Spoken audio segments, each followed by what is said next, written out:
O espaço narrativo subterrâneo de 10 Cloverfield Lane permite uma articulação psicanalítica, onde os conflitos psíquicos se condensam em uma topografia simbólica densa. O bunker representa uma instância inconsciente fechada sobre si mesma, onde as forças do id, ego e superego operam sob tensão máxima.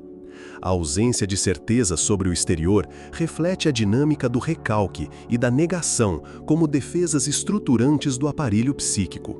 A clausura materializa, assim, o enclausuramento subjetivo diante da angústia de castração e da perda de controle. A personagem principal é colocada desde o início em um cenário onde a realidade é ambígua, oscilando entre delírio persecutório e ameaça objetiva. Esta ambivalência é central à experiência neurótica, que alterna entre fuga do real e submissão a uma instância superegóica opressora. A saída forçada do bunker simboliza a emergência do ego maduro, capaz de aceitar a dor da realidade sem o abrigo das ilusões. A jornada é marcada pela lenta dissolução do refúgio psíquico, onde a repressão se revela insustentável diante do retorno do recalcado. Sob a perspectiva da psicologia analítica, o bunker é o símbolo arquetípico do inconsciente coletivo, em sua forma sombria e devoradora. O espaço subterrâneo, fechado e sem tempo, resgata o arquétipo da caverna iniciática, onde o ego é confrontado com a sombra e os aspectos negados da psique. A presença de figuras ambivalentes dentro desse ambiente convoca o processo de individuação, em que o sujeito se vê forçado a integrar elementos dissociados. A prisão torna-se paradoxalmente o cenário da possibilidade de transformação. A trajetória da protagonista pode ser lida como um rito involuntário de passagem. Da impotência inicial à ação final, sua narrativa delineia o arco simbólico da heroína, que abandona a passividade neurótica para afirmar-se diante do caos externo. A integração do ânimos manifesta-se na iniciativa, no enfrentamento e na autonomia adquirida ao final. O monstro, nesse contexto, não é apenas uma criatura externa, mas a personificação de conteúdos inconscientes projetados, cuja integração é condição para o amadurecimento do self. A direção de arte reforça os temas inconscientes com o uso estratégico da paleta cromática. Os tons terrosos e abafados do bunker remetem à matéria bruta da psique, à estagnação pulsional e à repressão do desejo. O azul metálico e o verde tóxico do exterior introduzem o universo do desconhecido e do hostil, evocando o medo ancestral diante da alteridade absoluta.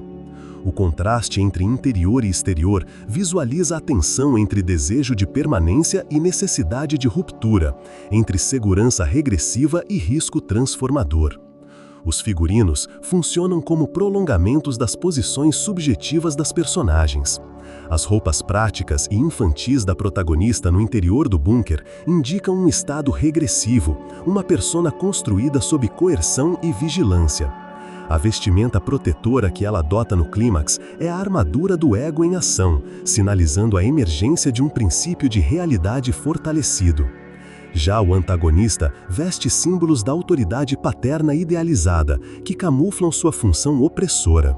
Sua persona é, portanto, uma máscara defensiva da sombra. A trilha sonora é outro recurso que articula as camadas inconscientes da narrativa. Os sons ambiente, dissonantes e intermitentes criam um campo sonoro de inquietação contínua, ressoando os conflitos pulsionais não simbolizados. Os silêncios forçados intensificam a tensão entre o que pode ser dito e o que permanece oculto. As músicas diegéticas, associadas à nostalgia, funcionam como disfarces sonoros de uma ordem emocionalmente repressiva, sob o domínio de um superego que estetiza o cárcere. O conjunto estético do filme, do som à imagem, propõe uma imersão psíquica no cenário da cisão subjetiva. O bunker não é apenas um abrigo contra uma ameaça externa, mas um espaço onde os mecanismos de defesa são levados ao limite. O mundo lá fora, por mais inóspito que seja, representa a confrontação com a realidade, sempre adiada, mas inevitável. A protagonista, nesse percurso, não apenas escapa de um cárcere físico, mas de uma prisão psíquica, reencontrando-se com sua própria possibilidade de escolha e ação. O espaço do bunker, como representação simbólica do inconsciente reprimido, organiza-se segundo uma lógica de clausura psíquica. Seus compartimentos delimitados remetem às diferentes instâncias da estrutura interna. Há uma área comum onde os conflitos emergem, um quarto privado que remete ao refúgio do eu e um porão interditado que abriga os segredos mais obscuros, a cripta do recalcado. O controle exercido sobre a mobilidade dentro desse espaço corresponde à ação vigilante do superego sobre os impulsos e lembranças indesejáveis. A ausência de janelas e o fechamento hermético do ambiente produzem uma espacialidade que impede a simbolização do tempo. Essa suspensão temporal aproxima o espaço da lógica do trauma, que se repete em ciclo fechado, sem possibilidade de elaboração. A rotina imposta no bunker, com tarefas pré-determinadas e vigilância constante, reproduz o circuito de repetição pulsional, em que o desejo é contido e redirecionado para atividades substitutivas. O cenário assemelha-se à prisão simbólica do neurótico, preso ao passado e impedido de projetar-se no futuro.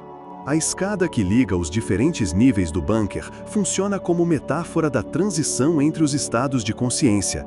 Sua estrutura em espiral remete à descida arquetípica ao inconsciente profundo, mas também ao desejo de ascensão rumo à superfície do eu integrado. Ao mesmo tempo, o bloqueio desse acesso configura a repressão ativa, que impede a emergência do conteúdo simbólico à consciência. O filme utiliza essa escada como ponto de tensão narrativa, marcando os momentos em que a protagonista desafia a ordem estabelecida.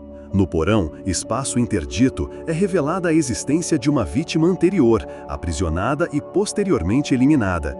Esse espaço configura a presença do real lacaniano, aquilo que resiste à simbolização e retorna sob a forma de angústia. Trata-se do trauma primordial recalcado, que não pôde ser simbolizado e por isso persiste como ruína psíquica no interior do sujeito. A tentativa de manter o porão oculto corresponde à defesa contra a rememoração, cujo colapso produz a irrupção do horror. A parte superior do bunker, onde se localiza a escotilha, simboliza o ponto de passagem entre a interioridade subjetiva e o campo da realidade. A escotilha é o limiar entre o conhecido e o desconhecido, o reprimido e o manifesto, o medo e o desejo.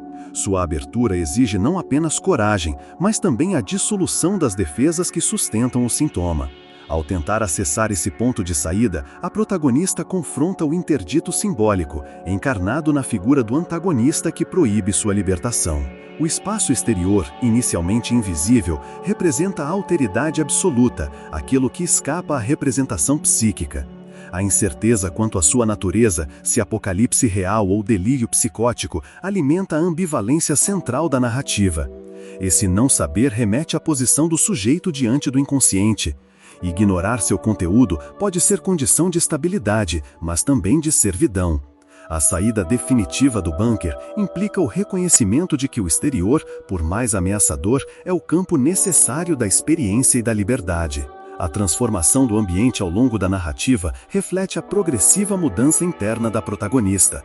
O que começa como refúgio transforma-se em cativeiro, depois em campo de batalha, até que o espaço se torna inabitável. Essa mutação espacial acompanha a dissolução das defesas neuróticas que sustentavam a ilusão de segurança. O desmoronamento final do bunker configura simbolicamente a destruição de um ego infantil, incapaz de lidar com o desejo e o risco, para dar lugar a uma subjetividade mais integrada. A oposição entre dentro e fora não é apenas geográfica, mas estrutural à organização psíquica dos personagens. O interior é o domínio da repetição, do sintoma e do recalque. O exterior é o campo do outro, do desejo e da castração simbólica. A travessia entre esses domínios é o que constitui o percurso transformador da narrativa. O cenário, assim, não é mero fundo para a ação, mas operador simbólico que condensa os conflitos psíquicos fundamentais e convoca o sujeito à travessia. Michelle emerge como figura em processo de individuação, enfrentando a transição entre uma identidade passiva e a construção de uma subjetividade autônoma. Sua fuga inicial não é apenas geográfica, mas simboliza a ruptura com vínculos paralisantes, indicando uma dinâmica de negação que precede o confronto com conteúdos reprimidos. No bunker, sua paralisia inicial diante das regras impostas evoca o estado de regressão necessário à entrada em contato com o inconsciente. A progressiva recusa da passividade marca o início do trabalho de simbolização. Howard representa uma configuração arquetípica ambígua, oscilando entre o pai terrível e o ancião sábio. Seu domínio absoluto sobre o espaço e sua justificativa paranoide fundem autoridade e delírio, revelando a potência destrutiva de uma função paterna não simbolizada. O discurso de proteção, sob a aparência de cuidado, encobre a pulsão de controle. Sua rigidez moral e seu isolamento psíquico apontam para a presença de um superego tirânico, que converte a castração simbólica em reclusão e punição. A relação entre Howard e Michelle articula-se como encenação do vínculo transferencial negativo. O bunker opera como cena primária congelada, onde a figura paterna impõe o interdito e a figura feminina é infantilizada. Ao longo da narrativa, essa dinâmica é progressivamente desmontada à medida que Michelle recusa a identificação com a posição submissa. Sua transgressão não é apenas física, mas simbólica, pois rompe com a estrutura edipiana regressiva que sustentava a fantasia de proteção. Emmett introduz um elemento intermediário na configuração triangular, funcionando como mediador entre o pai e a jovem. Sua presença, ainda que menos ameaçadora, carrega traços de passividade e culpa. O reconhecimento de sua fraqueza e sua confissão de arrependimento apontam para um movimento em direção à simbolização do fracasso, o que o torna vulnerável ao sacrifício. Sua eliminação por Howard simboliza o recalque violento do desejo de reconciliação com o outro masculino e a recusa da ambivalência.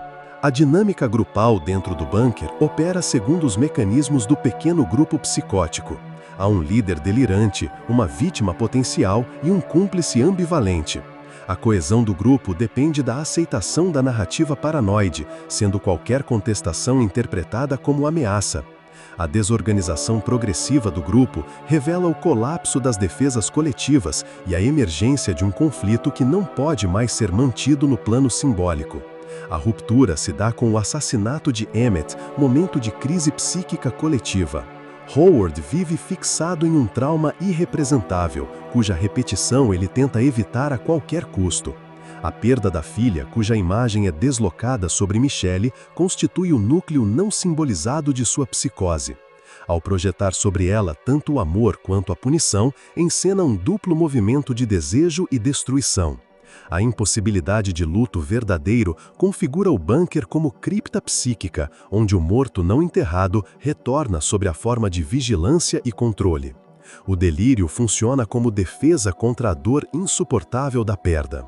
Michelle, por sua vez, atravessa um percurso de reconfiguração de sua posição subjetiva. Inicialmente capturada pela fantasia do salvamento, ela gradualmente reconhece a estrutura coercitiva do vínculo e mobiliza seus recursos para a ruptura. A habilidade prática com que realiza sua fuga não é mero artifício narrativo, mas simboliza o resgate de funções do eu anteriormente inibidas. Sua resistência à passividade revela a emergência de uma subjetividade que assume o risco do real. A conjunção final entre os personagens configura o confronto entre pulsões de vida e de morte. Howard, como encarnação da repetição compulsiva, busca preservar o status de clausura. Michelle, como vetor de transformação, desafia o interdito e reconstrói seu caminho. Essa oposição não é resolvida pela integração, mas pela destruição do agente patológico. A superação não ocorre pela reconciliação, mas pela ruptura necessária com o que impede o fluxo do desejo. O sujeito emerge ao preço da separação e do luto simbólico. A estrutura narrativa de 10 Cloverfield Lane articula-se em 3 registros distintos: o simbólico, o imaginário e o real, cuja tensão constante sustenta a angústia do espectador. O início do filme, marcado pelo acidente de carro e pela subsequente reclusão de Michelle, instaura uma quebra no registro simbólico da realidade cotidiana. O bunker aparece como novo enquadre, cujas regras são arbitrárias e instauradas por uma autoridade opaca. Esse deslocamento do simbólico tradicional para um simbólico delirante prepara o terreno para a irrupção do real. O espaço do bunker funciona como metáfora do imaginário dominante.